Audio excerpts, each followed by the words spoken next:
You are most welcome to the second session. This is teacher Liagova James, a teacher of entrepreneurship, senior 5, Namgongo Secondary and Vocational School. In our previous session, we were looking at the indicators of a good business opportunity. And we had looked and we had gone far. We were left with 3 of them, and we are going to continue by looking at the rest. The next indicator of a good business opportunity is it must have moderate startup capital. Always ensure that when you are looking for any business opportunity, look at a business that requires small capital. Don't always say that may have to start a business with a lot of money. Always the people who have started businesses with a lot of money have always failed to manage. It is always good to have a principle of starting small and growing big. Look at the human nature. We start as babies, then we grow, we become children, then we become men and women. And that's how we have always managed to survive, because we have undergone all these stages.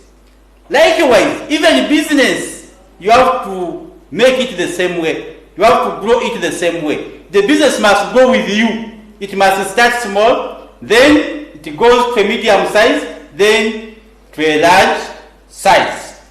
So that the small size business does not require a lot of money. And as you start small, you manage and know the dynamics of that particular business. That's why we always emphasize start small, because you'll be able to monitor and manage all those other businesses. So please always endeavor to invest in businesses that require small capital. Don't go in for businesses that require large capital. You can start a kiosk.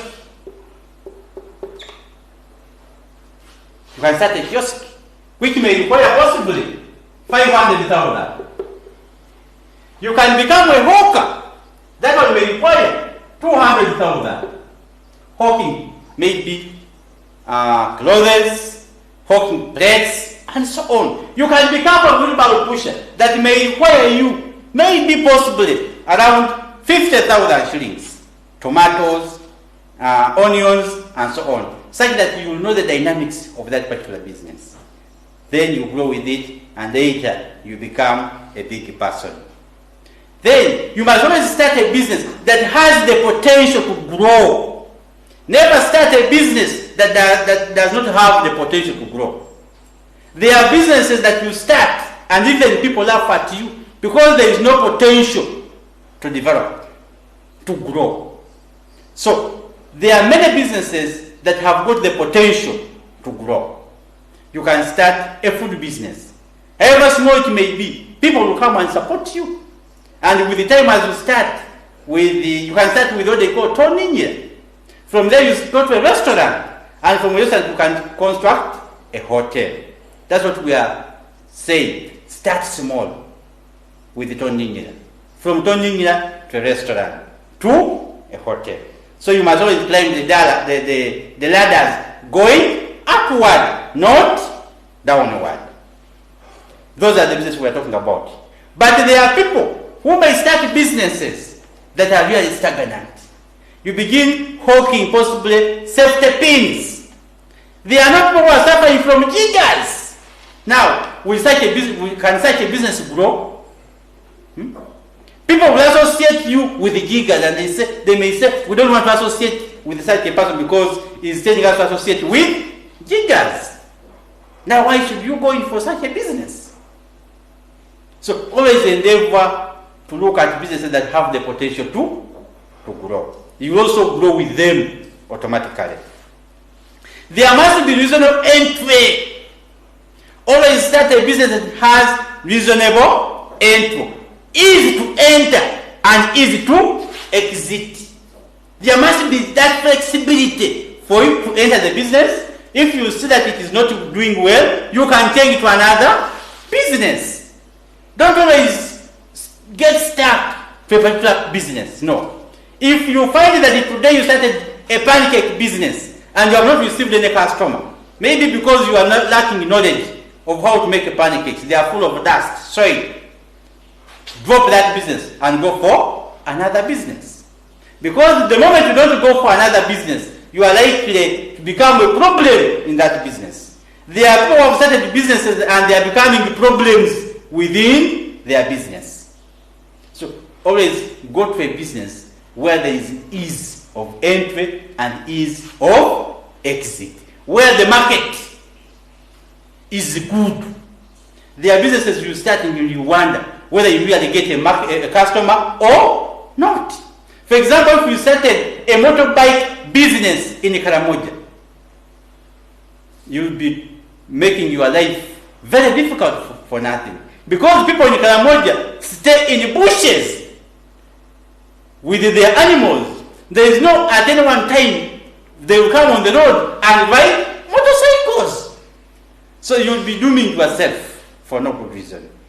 So there must be always reasonable entry and exit into that particular market. Then you'll be fine there. Another one, you must always properly time your business. A business opportunity which can be timed. Like for example, I want to give an example here of the prostitutes. Have you ever seen a prostitute on the street during broad daylight? Definitely no. So we can see the prostitutes on the road beginning maybe 7 onwards. So for them, they see their customers at night. So even you always start a business and time it. When can I start my business? And when should I operate the business? So always endeavor that you program your business. If you don't program your business, you will not get the customers. There are customers who buy in the evening. There are customers who buy in the morning. There are customers who buy things very in the morning. For example, if you are operating a shop, it is advisable that you will open the shop as early as 6 and close by 9 p.m. There you will be timing your business properly. But if you open a retail shop and you start by 9 p.m. in the night and close at 6 a.m., is that good planning? You not be planning your business well. So always time your business. If you start a school and you say my school will be open to the parents at night, is that good timing? Definitely no. If you start a restaurant and you say I'm going to be serving those who come from their places of work in the evening, then you start maybe your business at 6. Is that proper planning? The timing will be poor. So you must know when should I operate the business.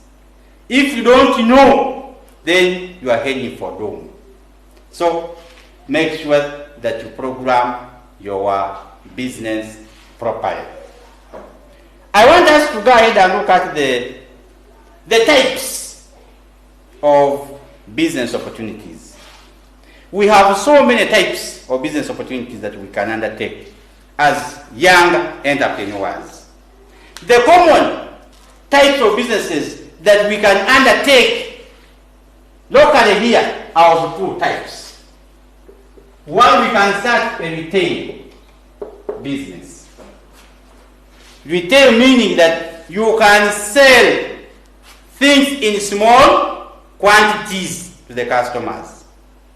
In my village, for example, there are people who even buy sugar in terms of spoons. That is retail. There are people who are not able to buy in dozens. The reason why we have to have such businesses, because the community we are dealing with is full of poor people. People who are average income earners, who don't earn a lot. One can even say, I want 2-3 sticks of the matchbox. I'll give you 50 shillings. Please go ahead and serve such a customer. Because a retail business is supposed to serve the customers in those small quantities that they can afford. Then, if you are not able to serve this category, you can open up what we call a wholesale business. Wholesale meaning that there are people who come and buy in large quantities. The retailers can buy from the wholesalers and sell to the final consumers at low prices and also in small quantities. So that is the first category of business that we can start. This is the first category of businesses or business opportunities you can venture in. You can venture in a small business, which we are calling retail. And we have so many types of retail businesses. We have the hawkers there, we have the shops, and so on. So as upcoming entrepreneurs, you can undertake a search. Those who have got some money, you can go ahead and become a wholesaler, where you can sell in large quantities the retailers, and then they sell to the customers in small quantities. Then, another category of business opportunities you can undertake is what we call franchise.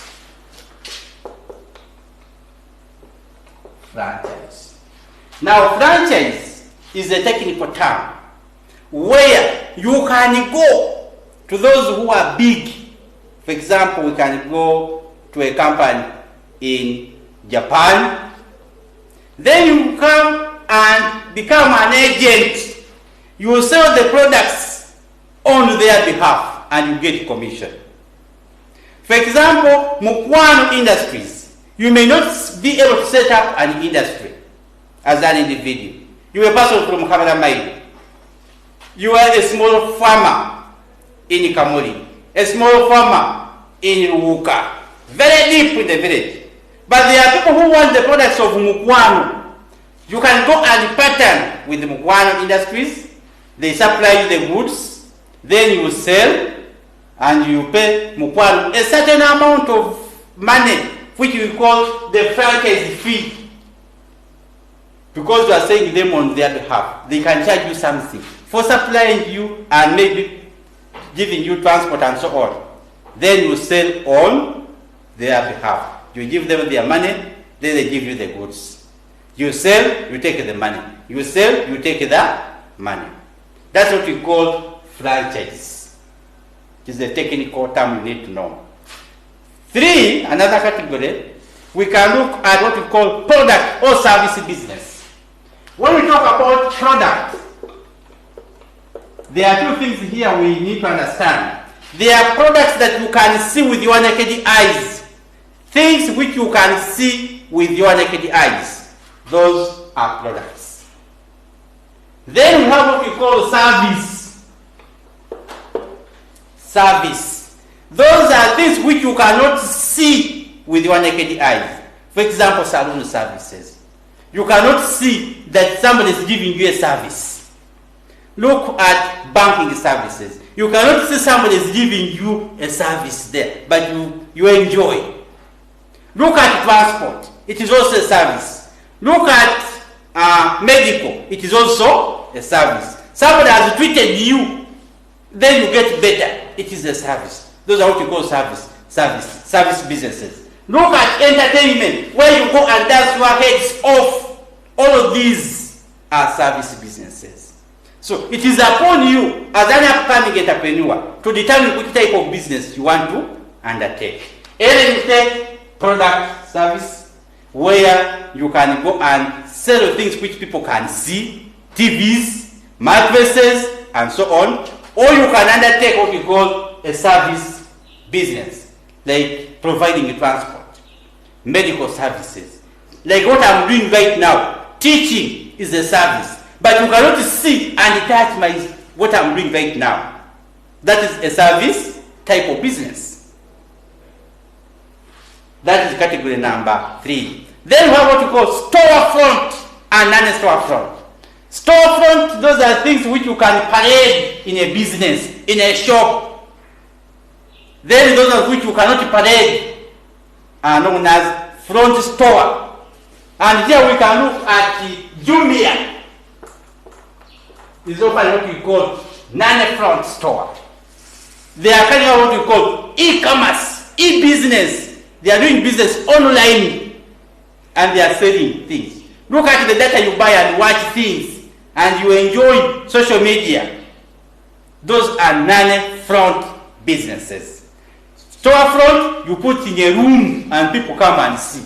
Non-front, you use the online service to provide those things.